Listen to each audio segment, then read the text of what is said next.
আমি এই গরুর গোস খাইতাম না, আমি ডাইল খাবো আলু ভর্তা খাবো।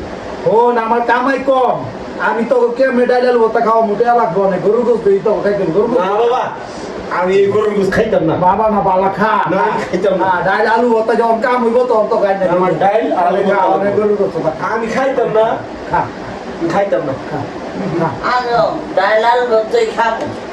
দেখ রে বই না আমি খাইতাম না। আমার কামাই কই না। ভালো লাগে না। দেখ সোদাল্লাহ আমার ওটা কেমন প্রেসার দিতেছে।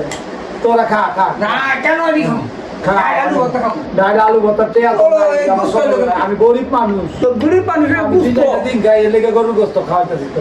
আমার বন্ধুরা কি সুন্দর ডাইল আলু ভর্তা খায়, তুমি খেলে আমার গরুর মাংস দেখাও। ওর বাপের টেয়া পয়সা কামাইতে পারে লেগে ওরা ডাইল আলু ভর্তা খায়। আমি টেয়া পয়সা কামাইতে না দেখে এই বিদায় তো গরুর মাংস খাওয়া। আমি খাইতাম না। খা খা তোরা খা। খাইতাম না, এটা আমাকে ভালো লাগে না।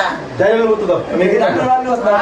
আরেকদিন খাও খা খা তোরা খা ওইটি ভালো আমি লাগে না। বন্ধু বান্ধব দেখি এটা কেটে দাও। মা বাবা খাওয়ায় ডাইল আলু এটা ভর্তা। তো